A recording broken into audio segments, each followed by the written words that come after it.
Good morning! Trisha is in the house because wala nang bus ng gabi. So, doon muna siya nagstay sa amin. Kasi wala nang bus ng gabi siya makauwi. So, merong tanong si Trisha. Pero si Trisha sa FYI, ano tanong ko? may tanong ka kanina. Tanong ba natin yun? Parang, how do you know if he's the one? Diba? Paano, ang sabi ko naman, ako, I have to find someone who knows God truly, deeply within himself. So sabi ni Trisha, ano yung sabi mo? Lahat naman ng tao capable of love. Lahat ng tao capable of love. Ako ang rebuttal ko, if he doesn't know God's love, then it will not stand the test of time. Kasi, one who doesn't know God does not know love. So tawag dito, if hindi kilala ng lalaki or ng babae, per se, both parties do not know God within themselves, they cannot live or uphold the definition of, well, ako for me, 1 Corinthians 13:14, if they do not know the definition of God's love manifesting in their lives, how can they give that kind of love to a person? Virtues, kindness, ano yung sinasabi mong fruit? Sorry, help me out. Fruit of kindness, gentleness, self-control, patience, peace, love, self-control. Ayun, self-control. So, dahil yung kailangan ma-achieve if you know God's love in your life. Kasi, tama naman yung sinabi ni Pastor sa akin before. Tama yung sinabi mo din. Everybody is capable of love. But if hindi God's love yung pagmamahal nila, then most probably hindi sila God's best. Why? If you don't know God's love and God's virtue, how will you stand the test of time? Kasi per se, sa life ko, grabe bugbog, sarada talaga ako girl ng life. So, I wouldn't stand the test of time if I did not believe that God is within me, if I did not believe that hindi niya ako papabayaan, that His grace was always within me, if at my darkest moments, alone, solo in the dark. Alam mo yung eksena ni Lord nung naiwan siya sa dilim, diba? Kasi napuntahan ko yung pit na yun sa Holy Land and it was bloody dark. If wala yung ganun ka-deep na faith, then pagdating ng times and trials, suko. Back down sila. Back down sila kasi wala na silang bala low moral na sila kasi wala si God sa life nila. Diba? Sorry po, hindi pa kami nagkakape. Mga antok pa po kami. Mga antok pa po kami, kaya, ayan, sorry. I'm vulnerable. Pero yun lang.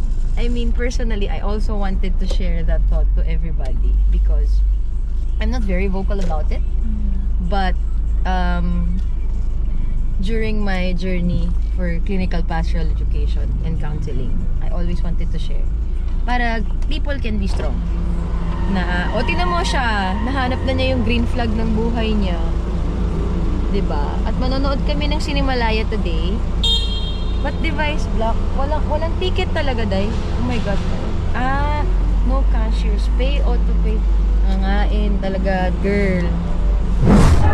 Please invite everybody to watch your film. Yes, please, supportan niyo po Open Ending Cinemalaya, October 4 hanggang October 11. Maraming salamat! Message sa X. Sa X. Good luck sa life. Salamat mga X. Message sa X. Thank you for breaking my heart. Charot! Siya nag-ayat. Message mo sa ex mo, dali sabi mo mahal mo pa siya. Feelings aren't facts. Yan ang lesson na babaunin ko. So okay lang magka-feelings kasi hindi naman siya facts. True. Diba? Fiction na lang yan. Fiction na lang ang feelings. Ganda, ang ganda ng script. Actually, maganda siya. Ganda siya. Maganda siya. Maganda siya. Wait, speechless ako. Iba pa nga ang ginagamit na girl. Pag ganun, di ba yung frame, gumaganon siya? It means, pag gumaganon kasi siya, pa-intense ang pasakal ng pasakal ang cut. Dahil dyan, ano kakainin natin? Sa baba tayo sa food court mahal dito sa Shanghai. Nanener mo, nanener. Ano sinasabi mo? Nagpapakit ganun. Pag ang jowa, matinong jowa, pati kaibigan nililigawan. Ganyan. Para sa susunod po, alam nyo na, ito po ililigawan nyo. Hindi nagtatago. I'm gonna eat. Ang sakit na ng paa ko. Sabi kasi dito siya kanina, sabi niya sa akin, Ate Colleen, naka-pink, naka-Barbie ka. Bakit di ka mag-girlish? Ito na yung pinaka-girly shoes ko. Loafers. So, let's eat. Tapos na kami, third film. It's so far magaganda yung mga pelikula, di ba? Ganda. Iyak ako. Alam, para sa bayan. Pwedeng okay lang mapagod, basta wag sumuko. Hindi. Bawal sumuko. Bawal, hindi pwedeng subuko, pero pwedeng magpahinga. Ganon. Sabi ni... So ano tong next na papanoorin natin? Ano to? Warla. Kanina katombo yan naman, yung mga kabaklaan, Warla. Pero pinagitnaan namin ng Hydra. Kapolitikahan Sobrang, yung very political na pagod malaki. yung utak ko. Ganda. Ako maganda. Pero maganda. Si Maganda. Dustin Celestino, yan maganda talaga. Yan, expected. Yan. Movie number 3. Let's go! Papasok na ba tayo, girl? Ikaw, ano oras na? Maga pa. Kamusta ang Warla Box? Dash. Pero naman, ganda. Gusto ko yung Warla. Gusto ko naman siya. Entertaining kasi siya. Oo. In fairness, kakaibang anggulo ng mga natin to, Rainbow Friends. Diba, same lang siya ng ano. May kapareho? Hindi. Napanood mo nung... Saan yung malaya din? Saan ko napanood? 2011. Hindi. 2011, before Sino yung Malaya ko, hindi ko napanood. Yung ano? Kakain muna kami because may isa pa. Ano yung huli natin? Paglilitis. So, I'm eating xiaolongbao.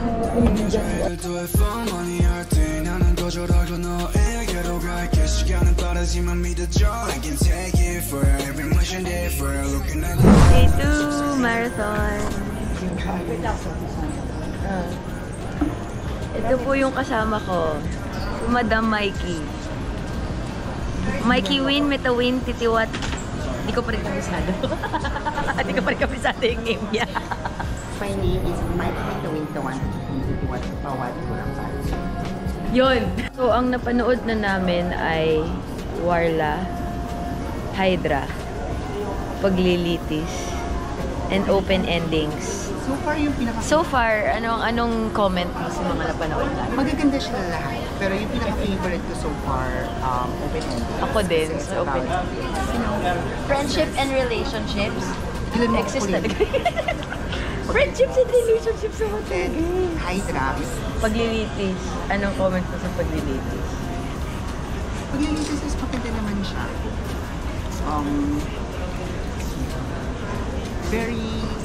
Gusto ko yung social commentary niya about sexual abuse. Ayun yung...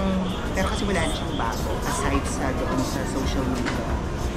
Na ginajudge ka ng tao based on your social media. Yung paglilitis is hindi about sa paglilitis is trial ng sa court. Ako paglilitis ng, Trial by ng publicity. taong... Oo, by publicity siya.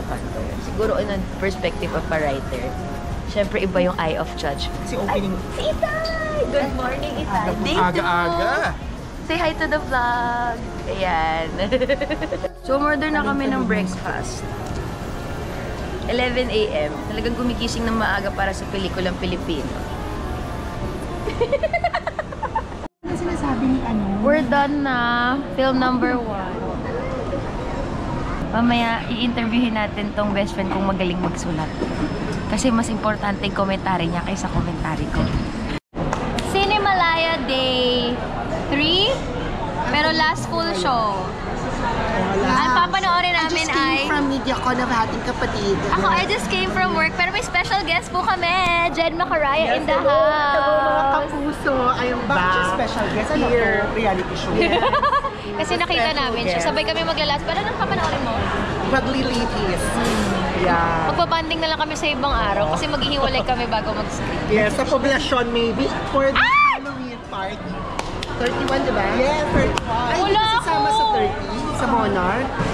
Oh my God! May surprise sila! May bisita ka! Grabe naman po. How are you? Ay, sino ba yan? Akala ko Nagfi-fit lang kami for Santa Claus. Diba? Oo, ito pala yung elf ni Santa. Kaya yung gabi si Santa Claus, hindi nila kasama nila si Santa Claus. Mga friends ko, oh, ha? And that's it. Siddiq will need to get the video for us, Sarah. I'll remind him on that. Okay?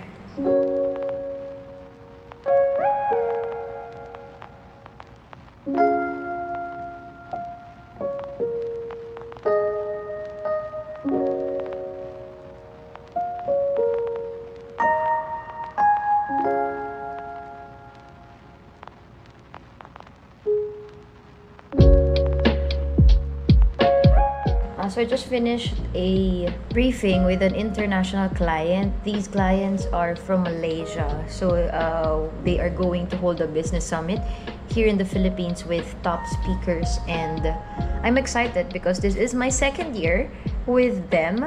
And I feel like as a business owner myself, it is what landed me the project as well. And it is not just an hosting event for me, it's also an opportunity for me to expand my knowledge and meet other people in different industries and learn from different industries as well when it comes to business management. So yeah, that's it. And now we need to do more stuff. Hi! Miss mo na ako? Miss you very, very much. Hindi naman, Terry lang. Ay, wala. May kontrabida na buhay ko, nandito na naman. Kanta ka daw!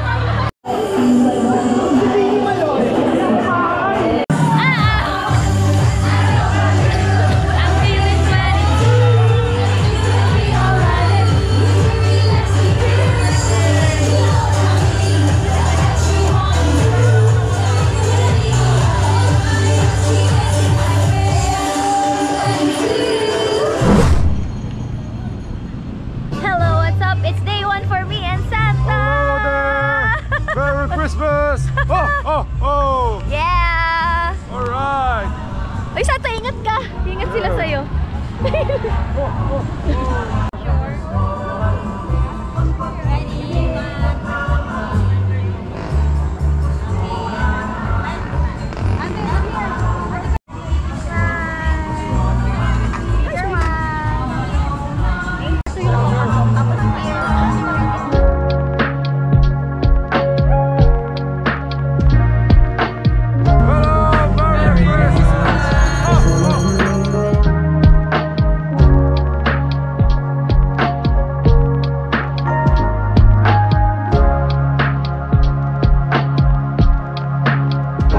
Wala ka na, makabat, umaasa pa rin ako.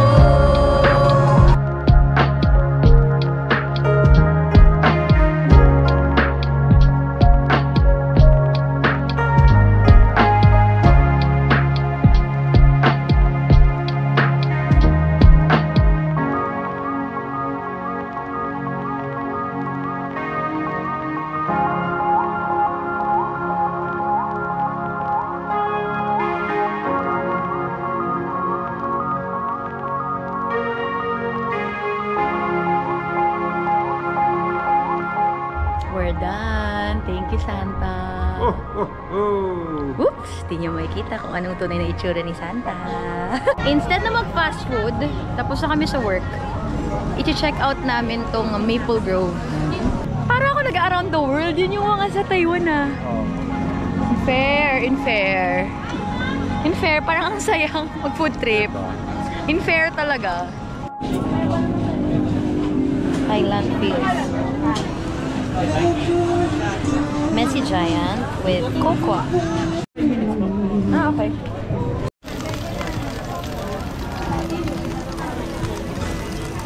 Dinner! O diba, kaysa nag-fast food. Yes. Butterfly squid, may libre pang sabaw. Taiwanese fried bao. Thai tea. Siyempre sa akin may chocolate. At sa sweet tooth. Smiley, smiley, little boy, jumping puppy, puppy word. Well, like a fairy tale comes true. It might be your good time, pumping sweet cake, cookie friend.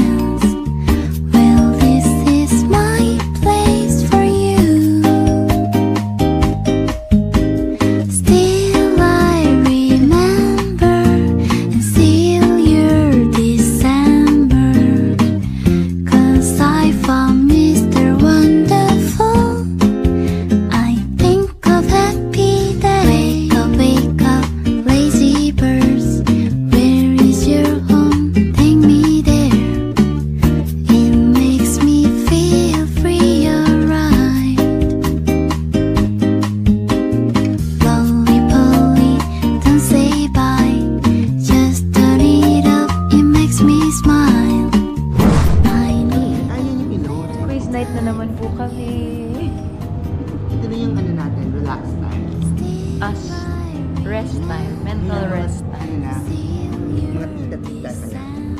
So I'm happy with their iconic cover of Angels Brought Me Here. Palagi akong nagdarasal sa Diyos para sa iyong kaligayahan. Ngayon pa lang, may iba na akong mamahalin, hindi ako malulungkot. 5 4 3 Hindi kami nagsasalita, pero 2 and 1, raise your boards! Ay, Pilita Corrales, kapantay lang. Sharon Cuneta, the correct answer is Kauji Oji Team. Kasi kami kasabi ng kamatay na kasi namatay naman talaga siya. Correct answer is Oh my God! Seconds for About quiz! Congratulations! Nanalo na naman po mga bakla! Don't be afraid of yourself. I was silly, just be true. Good morning! So we are on our way to buy fabric for a project we're doing for PA Properties NJN Events. So they are sports organizers I'm in partnership with and in collaboration with. So they ordered a bulk of shirts for the team building of PA Properties. So I'm tagging you along. Come with me in the life of a t-shirt producer or a merch producer. Let's go! So we're here. We're gonna buy fabric here. So bumibili po kami ng fabric by the roll. FYI, lalo kapag bulk. Fabric purchase day. Dito kami bumibili ng fabric. Ang dami, di ba? Ang kailangan niya. Eh ngayon, malapit ako dito. Ito yung makintab na version ng Kayana, di ba? Sige nga. So, nakabili na kami ng fabric. Dalawang klase yan. May diferensya yan. May diferensya yung fabric na yan, na dalawang klase. Itanong nyo na lang sa akin kapag nag-order kayo. So, nakabili na kami ng fabric. Next is, ika-cut into shape na siya. And then, tsaka tatahiin, piece per piece. So, mamaya, pipick upin na rin yung print. So, tatahiin mo na siya bago namin printan. So, this is for team building lang na shirts.